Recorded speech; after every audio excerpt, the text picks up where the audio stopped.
알 수 있는 것이죠.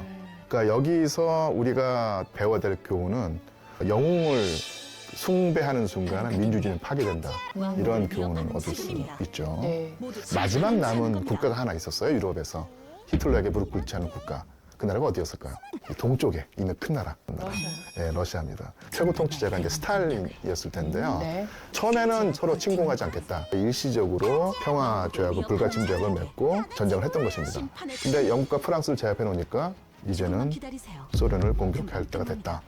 라고 하면서 불가침 조약을 깨고 기습 공격을 했던 것이죠. 그 거대한 나라가 프랑스가 무너지는 것처럼 계속 연전연패하면서 모스크바까지 함락당할 위기에 처했던 거예요.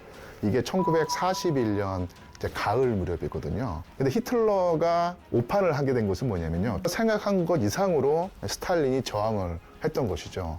그래서 전쟁이 장기전으로 가버립니다. 1943년이 되면서는 독일의 힘이 서서히 빠지게 되고요. 결국 모스크바를 점령하지 못하고 영국, 미국, 소련이 삼각 동맹 체제를 유지하면서 독일을 포위하고 난타하기 시작을 했던 것이죠. 그런 상태에서 결국 1945년 4월 말이 되면은 베를린까지 뺏기게 될 상황이었고요.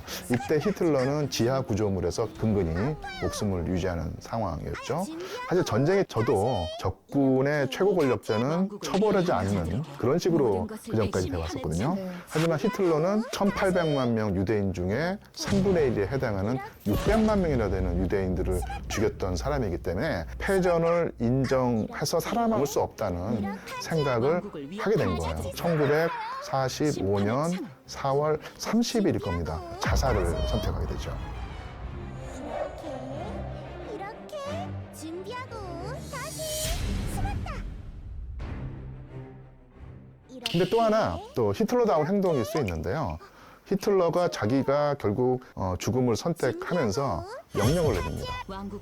독일의 모든 산업시설과 도시를 파괴해라. 왜요? 히틀러의 그 인종주의 철학에서는 강한 민족은 살아남고 약한 민족은 없어져야 한다는 생각이었거든요. 근데 독일 민족이 결국 졌지 않습니까?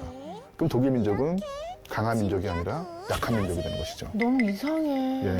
자기의 지배를 받으면서도 전쟁을 승리로 이끌지 못한 그런 나약한 민족이 독일인이라고 하면은 독일인은 살 가치가 없다. 라고 해서 다 파괴해야 되는 것이고요. 그렇게 해서 이제 소련과 미국의 영향으로 독일이 둘로 나눠지게 된 거죠? 그렇죠. 그러니까 냉전이 벌어지게 되면서 동독과 서독을 갈라놓게 된 것이고요. 중요한 점은 바로 독일인들의 태도입니다. 독일인들이 아무리 위기에 처했다고 하더라도 그런 위기에서 빠져나갈 때는 합리적 판단과 건전한 상식으로 문제를 해결해야 되는데 이런 문제를